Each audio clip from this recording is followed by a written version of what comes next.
Poder não é herdado, é construído. Decisão por decisão, dólar por dólar. A fortuna de um homem precisa primeiro ser mapeada em sua mente, antes mesmo de existir no mundo real.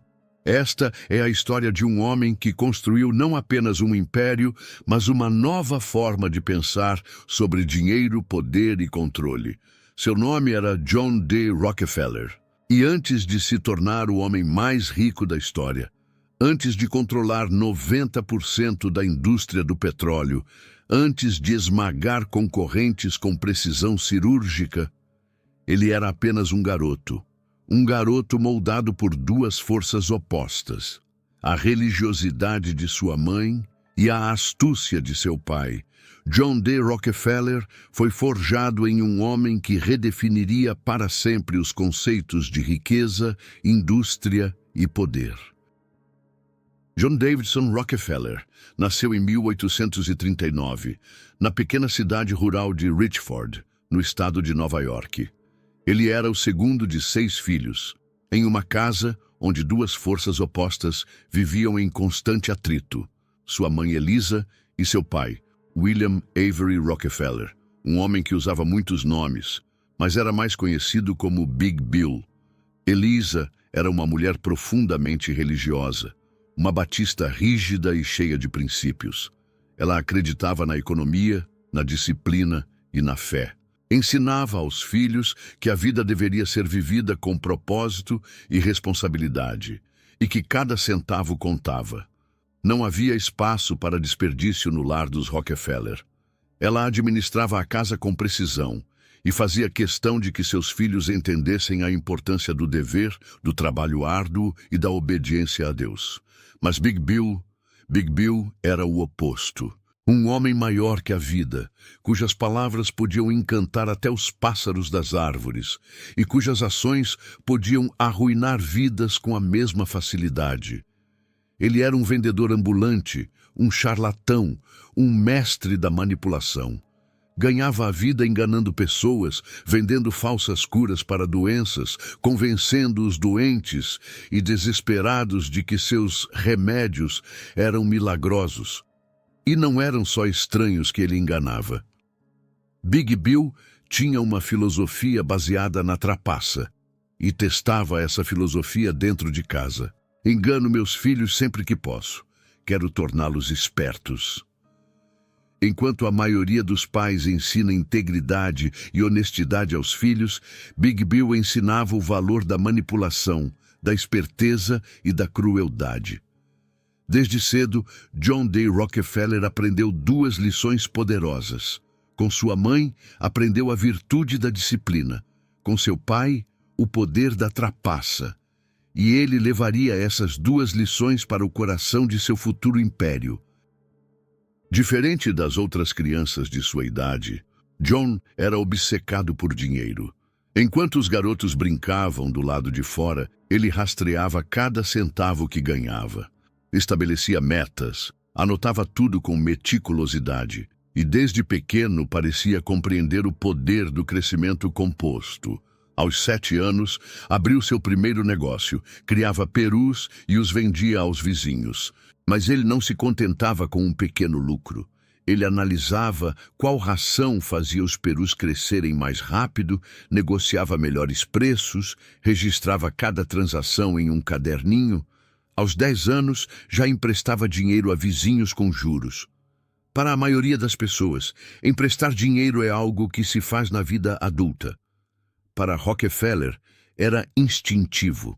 Ele entendeu cedo que dinheiro era uma ferramenta, não apenas uma posse, e que quando o dinheiro começa a trabalhar por você, ele nunca mais para. Sua mãe reforçava esse valor. Sempre que John conseguia economizar 50 centavos, ela dava mais 50 como recompensa. Isso o ensinou o poder da disciplina financeira e o valor da economia composta. As lições de seu pai eram diferentes, mas igualmente marcantes. Big Bill lhe dava dinheiro por tarefas simples, mas nunca sem negociação. Ele fazia o pequeno John barganhar por cada centavo, ensinando-o a nunca aceitar a primeira oferta. John D. Rockefeller aprendeu duas verdades na infância que definiriam sua vida. Dinheiro nunca deve ser desperdiçado. Para vencer, é preciso controlar todos os aspectos de um negócio. Com 16 anos, John D. Rockefeller estava pronto para entrar no mundo dos negócios. A família havia se mudado diversas vezes ao longo dos anos, até finalmente se estabelecer nos arredores de Cleveland, Ohio, uma cidade que crescia com o comércio e as oportunidades. Mas sua educação nunca foi o foco principal. Ele não era o aluno mais brilhante, nem o mais interessado em estudos tradicionais. O que ele tinha era uma diligência implacável. Concluiu um curso de 10 semanas em contabilidade na Folsom's Commercial College, uma decisão que lançaria os alicerces do seu império futuro. Com conhecimento de números, lucros e estratégias financeiras, ele partiu em busca de emprego. O que se seguiu foram 6 semanas de rejeição implacável. Todos os dias, John vestia seu melhor terno e caminhava pelas ruas de Cleveland. Batia de porta em porta. Bancos, empresas de comércio, companhias de transporte. Pedia uma chance. E todos os dias recebia um não. Mas ele não desistiu. Em vez disso, anotava cada lugar que visitava. E quando terminava a lista, começava tudo de novo, do topo. Durante 6 semanas, enfrentou apenas recusas. Até que, no dia 26 de setembro de 1855, uma pequena empresa de comissões chamada Hewitt & Tuttle lhe deu uma chance. Era uma vaga como assistente de contabilidade que pagava $16 por mês. Mas Rockefeller não se importava com o salário. Eu estava atrás de algo grande, ele diria mais tarde. Ele viu aquele emprego como a porta de entrada para o mundo dos negócios. E a partir do momento em que se sentou àquela mesa, ele deixou de ser apenas um funcionário, tornou-se um estudante do poder. Para a maioria das pessoas, contabilidade era uma atividade entediante. Registrar números, equilibrar livros, garantir que os saldos batessem. Mas para John D. Rockefeller, era a chave para compreender o dinheiro, a indústria e o controle. Ele se tornou obcecado pelos livros contábeis. Memorizava cada transação, cada custo, cada número. Estudava como as empresas movimentavam dinheiro, como faziam acordos, onde estavam os desperdícios. Sua disciplina era incomparável. Chegava antes de todos, saía depois de todos. Enquanto os outros iam beber após o expediente, Rockefeller ficava para revisar os números, entender o fluxo de capital e se preparar para o próximo passo. Ele não estava trabalhando para Hewitt & Tuttle, estava trabalhando para si mesmo. Aos 20 anos, ele sabia 2 coisas. Era mais inteligente que os homens para quem trabalhava. Estava na hora de abrir seu próprio negócio. Em 1859, a América mudaria da noite para o dia. Foi o ano em que Edwin Drake perfurou o primeiro poço de petróleo bem-sucedido em Titusville, na Pensilvânia. Naquele momento, uma nova indústria nasceu. A febre do petróleo se espalhou como fogo. Aventureiros, especuladores e empreendedores correram para a região com esperança de enriquecer. Mas o cenário era puro caos. Havia poços jorrando petróleo bruto, mas não havia infraestrutura para transportar, refinar ou vender aquilo. Estradas inundadas de óleo, lagos contaminados, explosões, incêndios.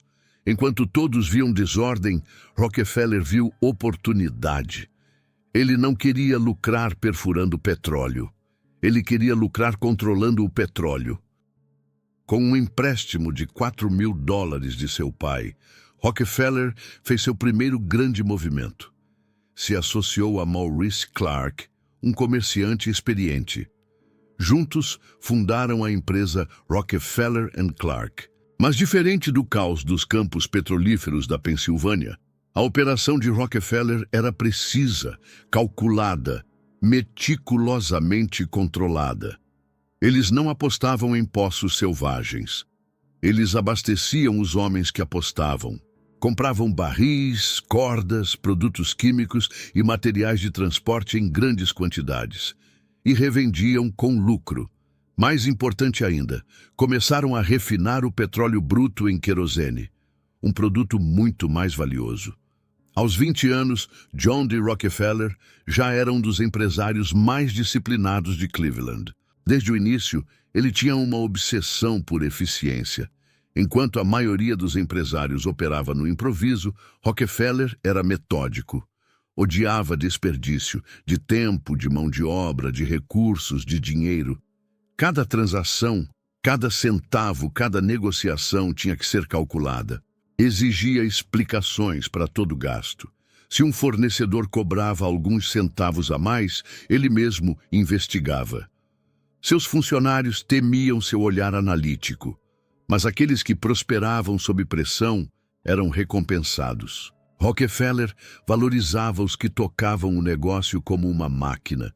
Enquanto outros corriam riscos desnecessários, ele jogava o jogo devagar e com precisão. Não se deixava distrair pela especulação nos campos de petróleo. Ele não queria sorte, ele queria controle. E logo, sua jovem empresa lucrava mais do que quase todas as refinarias de Cleveland.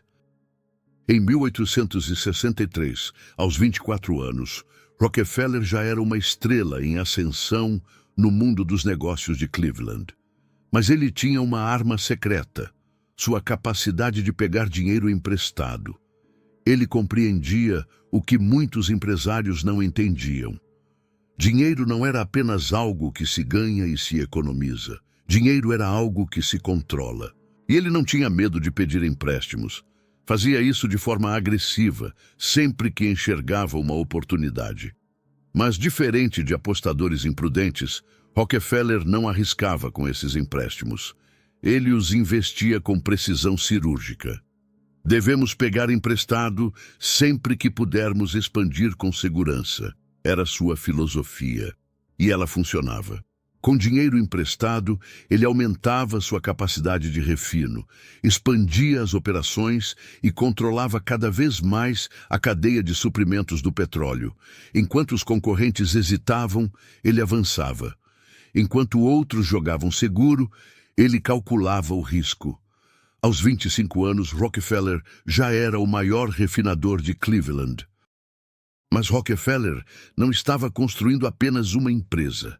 Ele estava estudando a indústria inteira do petróleo. Em 1865, sua companhia já era uma das maiores refinadoras de Ohio. Mas havia um problema. Seus sócios estavam atrasando seu crescimento. Maurice Clark, seu parceiro original, era cauteloso. Não compartilhava da ambição expansiva de Rockefeller. Clark estava satisfeito com o sucesso moderado. Rockefeller queria dominação total. Ele não podia mais tolerar pensamentos pequenos. Então, tomou uma decisão. Iria assumir o controle completo. Naquele mesmo ano, ele e os irmãos Clark realizaram um leilão privado para decidir o futuro da empresa. Em uma sala cheia de fumaça, os lances começaram. Os números subiam, o ar estava tenso, até que Rockefeller deu seu lance final, $772.500. Os Clark desistiram.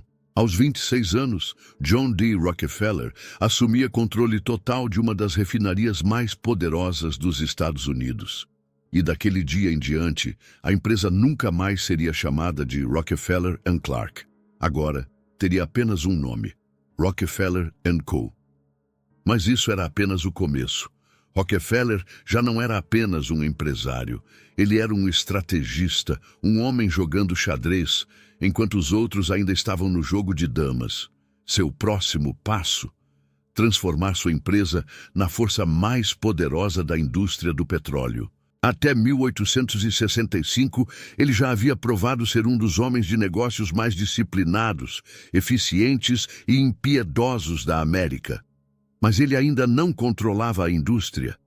Ele tinha uma refinaria. Queria todas. Nos anos seguintes, ele miraria em algo muito maior. Criar o monopólio mais poderoso que o mundo já havia visto. Sucesso não é dado, é conquistado. construído tijolo por tijolo, decisão por decisão, concorrente esmagado por concorrente esmagado. Mas seus planos iam além dos limites de Cleveland. Ele não queria apenas prosperar, ele queria dominar. O que viria a seguir não seria apenas uma empresa, mas o fundamento de um império tão vasto que controlaria 90% de toda a indústria do petróleo. Assim nasceu a Standard Oil. Com o controle completo da refinaria de Cleveland, após comprar Morris Clark, Rockefeller herdou muito mais do que uma operação lucrativa. Herdou uma rede de fornecedores, transportadoras e compradores já em funcionamento. Mas diferente de seus antigos sócios, ele enxergava o futuro. Ele sabia que o petróleo não era uma moda passageira. Era a base da nova América industrial. Ele via que o querosene, usado para iluminar milhões de casas, era só o começo.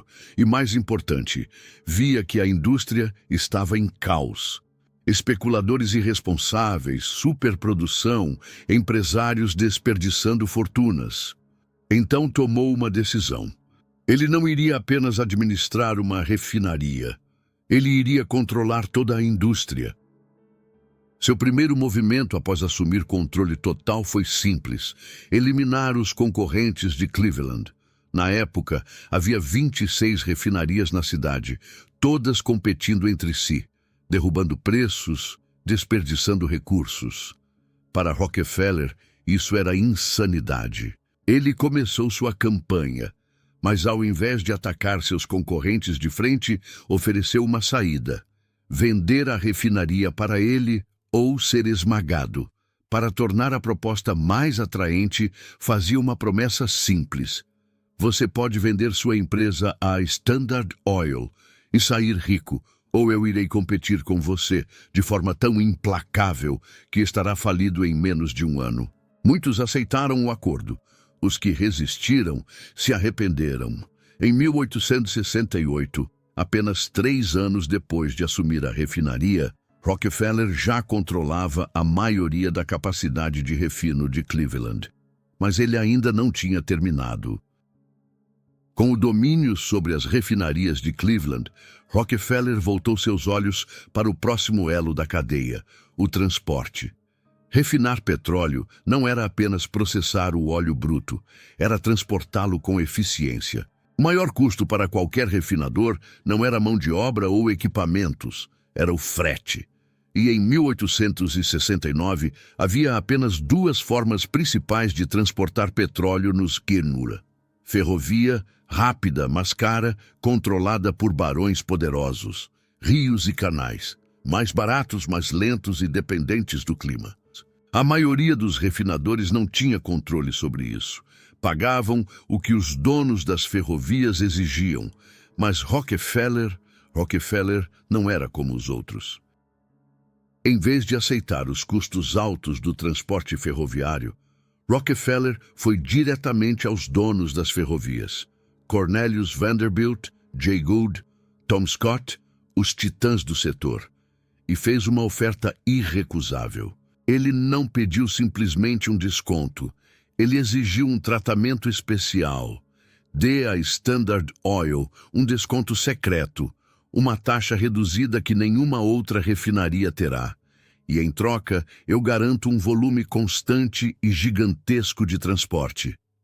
Simples, devastadoramente eficaz. As ferrovias ganhavam volume constante e previsível.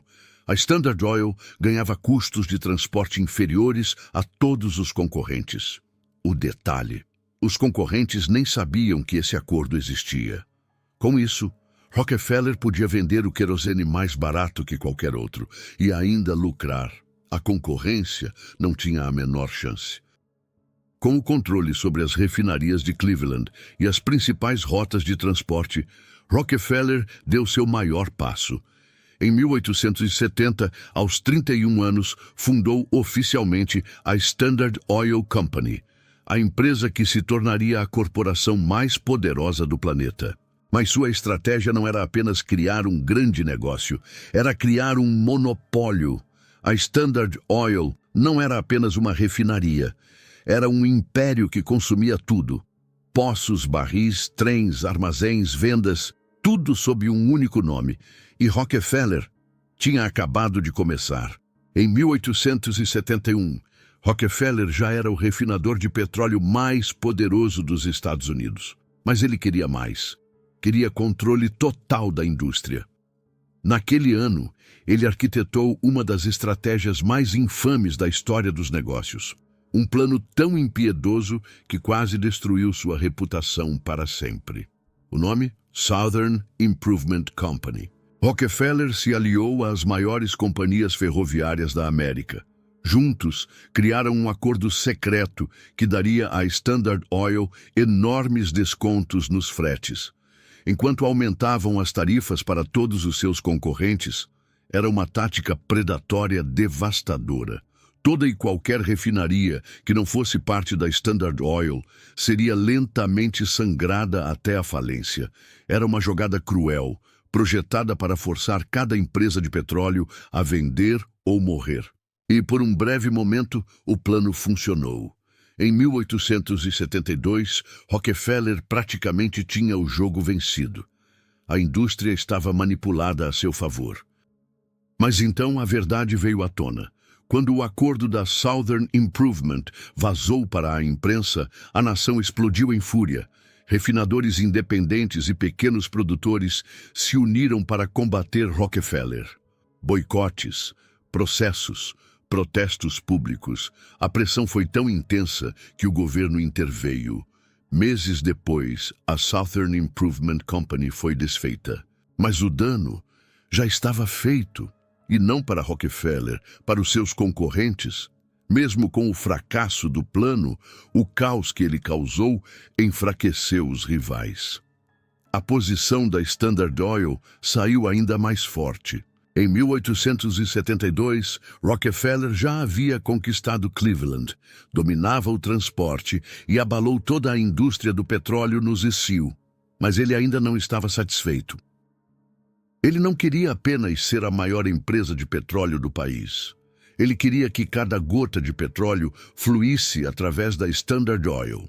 Nos 10 anos seguintes, iniciaria a mais agressiva campanha de aquisição corporativa da história. Era uma guerra declarada contra toda refinaria independente. Uma guerra para controlar poços, ferrovias, refinarias, barris, tudo. Porque para Rockefeller, quem controla uma indústria, controla um país. E quem controla um país, controla o futuro. Em 1872, John D. Rockefeller já não era apenas um empresário, era um conquistador. Essa não era mais uma estratégia de negócios, era guerra. E ele lutaria com silêncio, sigilo e precisão absoluta.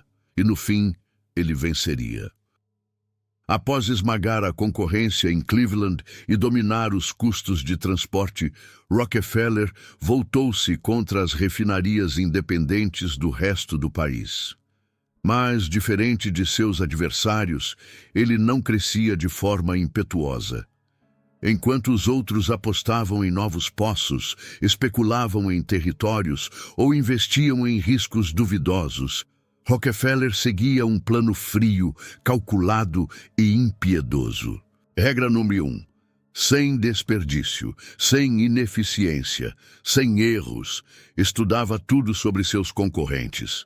Custos, contratos, dívidas, pontos fracos. Então, silenciosamente, fazia sua oferta.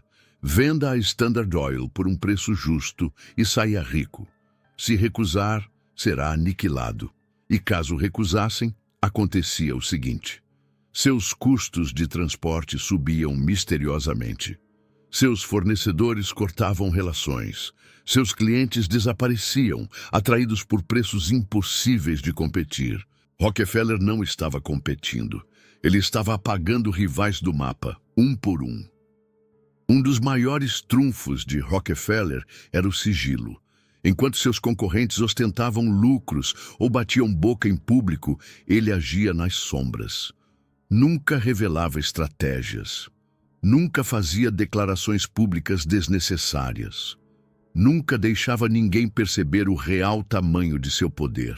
Ele criava empresas fantasmas que pareciam independentes, mas eram secretamente controladas pela Standard Oil. Comprava refinarias por meio de intermediários para que os donos não percebessem que estavam vendendo para ele. Fechava contratos secretos de transporte, garantindo as menores tarifas sem que ninguém soubesse. Concorrentes que pensavam estar enfrentando pequenas empresas estavam, na verdade, lutando contra a própria Standard Oil e só descobriam quando já era tarde demais. Entre 1872 e 1877, Rockefeller lançou o que ficou conhecido como o Massacre de Cleveland. Em apenas 5 anos, absorveu 22 das 26 maiores refinarias da cidade e não parou ali. Expandiu seus ataques para Nova York, Pittsburgh, Filadélfia e Baltimore, sempre com a mesma estratégia brutal. Vendia querosene abaixo do preço dos concorrentes, fechava contratos de frete exclusivos, forçando outros a pagar mais. Convencia fornecedores a cortar relações com outros refinadores. Espiava finanças e contratos dos rivais. Comprava os enfraquecidos por uma fração do valor real. Um por um, os oponentes caíam. E a Standard Oil crescia, maior, mais forte, imparável. Até 1877, a Standard Oil já controlava mais de 90% da capacidade de refino dos Estados Unidos. Mas Rockefeller queria mais. Ele percebeu, se controlasse o fornecimento de petróleo bruto, não precisaria nem competir. Poderia matar qualquer rival na raiz. Então voltou sua atenção aos perfuradores independentes, os chamados wildcatters e pequenos produtores. E mais uma vez ofereceu a escolha de sempre: venda, ou seja, esmagado. Para reforçar esse domínio, criou uma divisão secreta dentro da Standard Oil, a estratégia Tidewater. Ela comprava oleodutos e tanques de armazenamento em todo o país. E então bloqueava o acesso de refinadores não afiliados. Convencia bancos a negar empréstimos a quem não estivesse com ele. Cortava o fornecimento de insumos e transporte. Em 1880, Rockefeller já controlava o petróleo bruto, o refino e o transporte. A indústria do petróleo não era mais uma indústria. Era a Standard Oil. Em 1881, a Standard Oil havia se tornado tão gigantesca que políticos, jornalistas e concorrentes começaram a exigir intervenção do governo. Rockefeller precisava proteger seu império e então criou uma das estruturas corporativas mais influentes da história, o Standard Oil Trust. Em vez de manter tudo sob o nome Standard Oil, Rockefeller dividiu seu império em dezenas de empresas menores, cada uma com um nome diferente, executivos diferentes, sedes diferentes. Aos olhos do público, parecia que o mercado estava cheio de concorrência, mas nos bastidores, todas essas empresas eram secretamente controladas pela Standard Oil. Esse arranjo tornava quase impossível para os reguladores provarem que havia um monopólio, e funcionou. O modelo do truste seria mais tarde copiado por impérios do aço, das ferrovias e das finanças, tornando-se a base do corporativismo moderno americano. Em 1882, John D. Rockefeller alcançou o que nenhum empresário havia feito antes. Controlava 90% do petróleo do mundo, controlava as ferrovias, controlava os oleodutos, controlava a produção, o refino, o transporte e a venda. Tinha criado uma máquina tão eficiente, impiedosa e poderosa que parecia impossível ser derrotada. Mas quanto maior a Standard Oil crescia, mais poderosos eram seus inimigos. Jornalistas, políticos, empresários, todos começaram a se voltar contra Rockefeller. Porque quando um homem controla uma indústria, ele controla a economia. E quando controla a economia, faz inimigos muito perigosos. Na década de 1880, a Standard Oil era o império mais dominante da história dos negócios. Rockefeller havia esmagado concorrentes, manipulado preços de transporte, engolido praticamente todas as refinarias dos Estados Unidos. Mas a mesma rudeza e frieza que o transformaram no homem mais rico do mundo também o tornaram o mais odiado. Jornalistas o chamavam de tirano, políticos o acusavam de criminoso, e o povo americano passou a vê-lo como algo ainda pior, um monopolista. Em 1902, o império de Rockefeller enfrentaria seu maior desafio. Uma jornalista chamada Ida Tarbell havia passado anos investigando os bastidores da Standard Oil, mas ela não era uma repórter qualquer. Era filha de um pequeno empresário de petróleo que havia sido destruído por Rockefeller. Ela queria vingança. Tarbell expôs acordos secretos com ferrovias, parcerias ocultas, destruição sistemática de refinarias independentes. Em 1902, publicou a série A História da Standard Oil Company. O país ficou em choque. Pela primeira vez, o público enxergava Rockefeller como ele realmente era, um homem que construiu um império com táticas implacáveis, traiçoeiras e muitas vezes ilegais. A revolta foi imediata. Com o povo furioso, o governo não pôde mais fingir que não via. Desde a década de 1890, pequenos empresários, refinadores e até donos de ferrovias vinham exigindo uma solução.